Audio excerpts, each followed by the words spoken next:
If your life were a book and you were the author, how would you want your story to go? That's the question that changed my life forever. Growing up in the hot Las Vegas desert, all I wanted was to be free.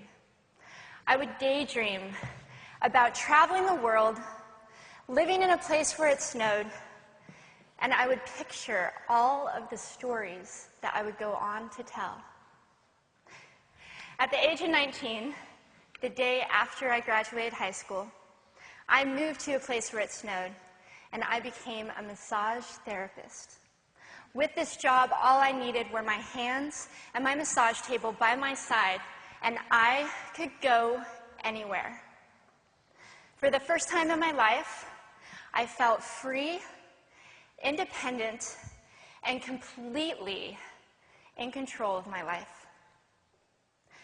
That is, until my life took a detour.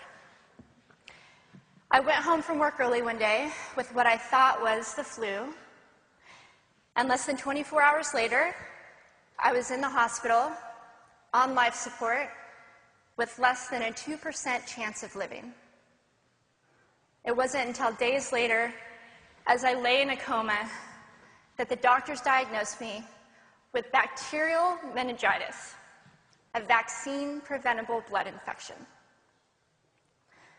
Over the course of 2.5 months, I lost my spleen, my kidneys, the hearing in my left ear, and both of my legs below the knee. When my parents wheeled me out of the hospital, I felt like I had been pieced back together like a patchwork doll. I thought the worst was over until weeks later when I saw my new legs for the first time. The calves were bulky blocks of metal with pipes bolted together for the ankles, and a yellow rubber foot with the raised rubber line from the toe to the ankle to look like a vein. I didn't know what to expect, but I wasn't expecting that. With my mom by my side and tears streaming down our faces, I strapped on these chunky legs and I stood up. They were so painful and so confining that all I could think was, how am I ever going to travel the world in these things? How was I ever going to live the life full of adventure and stories as I always wanted? And how was I going to snowboard again? That day, I went home, I crawled into bed, and this is what my life looked like for the next few months. Me passed out, escaping from reality, with my legs resting by my side. I was absolutely, physically, and emotionally broken. But I knew that in order to move forward, I had to let go of the old Amy and learn to embrace the new Amy. And that is when it dawned on me that I didn't have to be 5'5" anymore. I could be as tall as I wanted.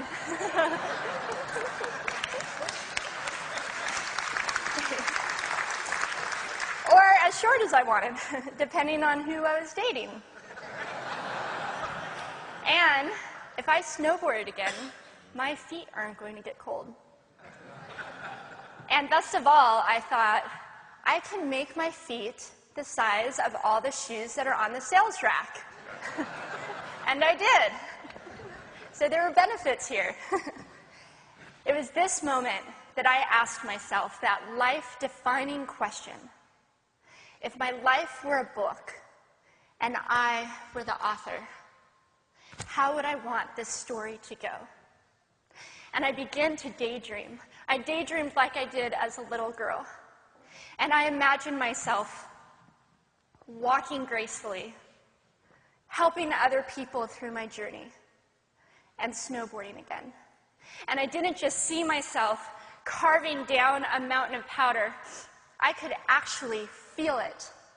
I could feel the wind against my face and the beat of my racing heart as if it were happening in that very moment.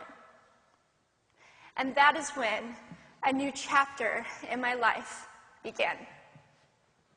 4 months later, I was back up on a snowboard, although things didn't go quite as expected. My knees and my ankles wouldn't bend, and at one point, I traumatized all the skiers on the chairlift when I fell, and my legs, still attached to my snowboard, went flying down the mountain. And I was on top of the mountain still. I was so shocked. I was just as shocked as everybody else, and I was so discouraged, but I knew that if I could find the right pair of feet, that I would be able to do this again. And this is when I learned that our borders and our obstacles can only do two things. One, stop us in our tracks, or two, force us to get creative. I did a year of research, still couldn't figure out what kind of legs to use, couldn't find any resources that could help me. So I decided to make a pair myself. My leg maker and I put random parts together, and we made a pair of feet that I could snowboard in. As you can see, rusted bolts, rubber, wood, and neon pink duct tape. And yes, I can change my toenail polish. It was these legs and the best 21st birthday gift I could ever receive, a new kidney from my dad, that allowed me to follow my dreams again. I started snowboarding, then I went back to work, then I went back to school, then in 2005 I co-founded a nonprofit organization for youth and young adults with physical disabilities so they could get involved with action sports. From there, I had the opportunity to go to South Africa, where I helped to put shoes on thousands of children's feet so they could attend school. And just this past February, I won 2 back-to-back World Cup gold medals.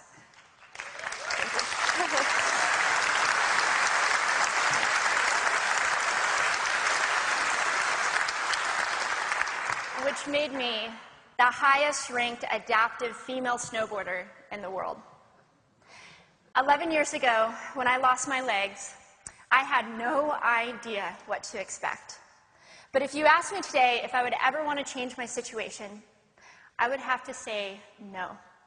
Because my legs haven't disabled me. If anything, they've enabled me. They've forced me to rely on my imagination and to believe in the possibilities. And that's why I believe that our imaginations can be used as tools for breaking through borders. Because in our minds, we can do anything, and we can be anything. It's believing in those dreams and facing our fears head on that allows us to live our lives beyond our limits. And although today is about innovation without borders, I have to say that in my life, innovation has only been possible because of my borders. I've learned that borders are where the actual ends, but also where the imagination and the story begins.